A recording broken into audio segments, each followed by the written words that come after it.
अस्सलामुअलैकुम फ्रेंड्स, क्या हाल चाल है। उम्मीद है आप सब ठीक होंगे। अल्हम्दुलिल्लाह आपकी दुआओं से मैं भी बिल्कुल ठीक हूँ। आज की वीडियो मेरे आइकिया बॉक्स के नाम, क्योंकि ये मुझे गिफ्ट मिला है तो इसलिए मैंने सोचा क्यों ना इस पर वीडियो बनाऊँ।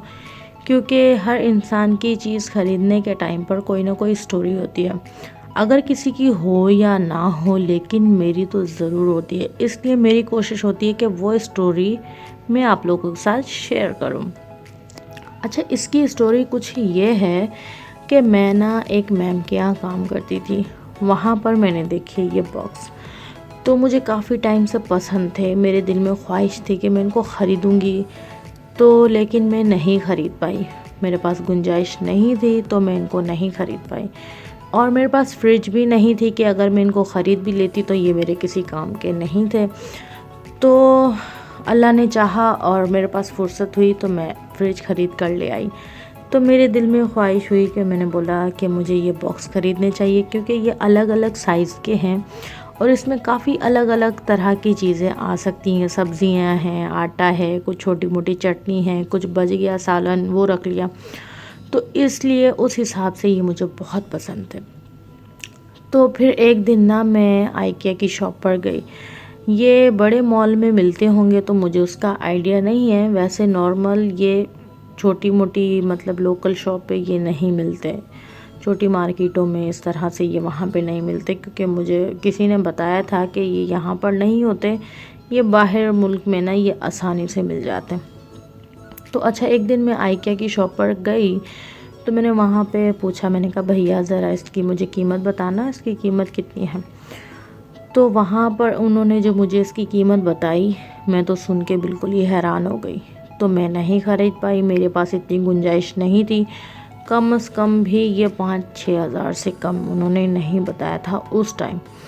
तो मैं इसको बिल्कुल भी नहीं ख़रीद पाई। मैं मायूस होकर घर आ गई। तो मैं दूसरे दिन मैम के पास गई। मैंने कहा मैम ये मुझे काफ़ी टाइम से बहुत पसंद है, एक ही जैसे हैं ये वो ना, आप मुझे प्लीज़ वहाँ से मंगा दें तो मैं जो है ना आपको पे कर दूँगी। तो मैम ने मुझे बताया था कि वहाँ पर चीज़ें जो है ना धर्म के हिसाब से मिलती हैं, यहाँ पर रुपीज़ के हिसाब से मिलती हैं। तो वहाँ से वहाँ की निस्बत यहाँ पर चीज़ें हमें सस्ती पड़ती हैं। तो मैंने कहा ठीक है मैम, तो आप मुझे मंगा देना, मैं आपको पे कर दूँगी। उन्होंने बोला ठीक है समरीन, मेरा तुम्हारे साथ प्रॉमिस रहा और मैं जब भी जाऊँगी तुम्हारे लिए ज़रूर लेकर आऊँगी। अच्छा जी। तो किसी मजबूरी की वजह से मुझे वहाँ से काम छोड़ना पड़ा। तो जब मैंने छोड़ दिया वहाँ से, तो मैम कहीं गई बाहर। तो वापस जब आई उन्होंने मुझे फ़ोन करा। उसने बोला समरीन, मैं तुम्हारा गिफ्ट ले आई हूँ, तुम आके ले जाओ। मैं खुशी खुशी पागल हो गई, मैं चली गई मैम के यहाँ। तो मैंने सोचा, मैंने बोला मैम को, तो मैंने वही आइकिया के बॉक्स बोले थे और वही शायद मैम लेकर आई हैं। तो जब वहाँ पर मैं गई तो मैम ने मुझे ये बॉक्स उठा के दिए। तो मैं तो बिल्कुल ही खुशी से पागल हो गई कि मेरा ख्वाब पूरा हो गया। ज़ाहिर है अल्लाह पर भरोसा हो और दिल में ख्वाहिश हो तो क्यों नहीं पूरी होती, ज़रूर पूरी होती है। तो इसलिए मुझे भी उम्मीद थी कि कभी ना कभी तो पूरी हो ही जाएगी। फिर मैंने अल्लाह का शुक्र अदा करा। तो मैंने मैम को बोला, मैंने कहा मैम आपका बहुत बहुत शुक्रिया, आपने मुझे काम छोड़ने के बावजूद भी मुझे याद रखा, तो आपकी बहुत बड़ी मेहरबानी है। उसने बोला समरीन तुम पागल हो गई हो क्या, मैं तुम्हें अपनी बेटियों की तरह समझती हूँ, तुम मेरी बेटियों की तरह हो, ऐसी बात नहीं है। मुझे याद था और मैं जैसे ही वहाँ पर गई मैंने देखा तो फ़ौरन से मुझे तुम्हारी याद आई, तो मैंने फटाफट तुम्हारी लिए ले लिया। तो मैंने कहा आपका मैम बहुत बहुत शुक्रिया। इंसान को अंदर ही अंदर गिल्टी भी फील हो रहा होता है कि अगर मेरी गुंजाइश होती तो मैं उस टाइम ख़रीद लेती। इस तरह से मुझे किसी को कहना नहीं पड़ता, क्योंकि मैंने तो ये सोच कर कहा था कि मैं इसके पैसे दूंगी।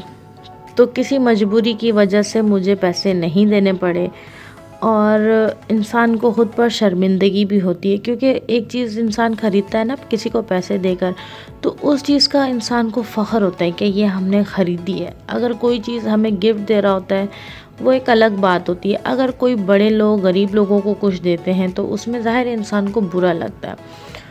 तो खैर मैंने इसलिए वीडियो बनाई है कि कुछ लोग ऐसे हैं अच्छे अच्छे कि काम छोड़ने के बावजूद भी किसी को याद रखते हैं, तो बहुत बड़ी बात है। मेरे दिल से उनके लिए बहुत दुआएं निकलती हैं। ऐसी बात नहीं है कि मुझे उन्होंने बॉक्स दिए हैं तो मैं इसलिए दुआ करती हूँ, नहीं, वैसे भी वो मेरा बहुत ख्याल रखती थी, तो इसलिए मैं उनके लिए बहुत दुआ करती हूँ। तो अगर आपके साथ भी इस तरह किसी के कोई रहता है या कोई है आपके साथ भी, अगर आप भी किसी के यहाँ काम करते हैं तो इस तरह की कोई स्टोरी है आपके साथ, तो ज़रूर आप लोग शेयर करना। अगर मेरी वीडियो अच्छी लगे तो लाइक, सब्सक्राइब, शेयर ज़रूर कीजिएगा। ओके जी, अल्लाह हाफिज़।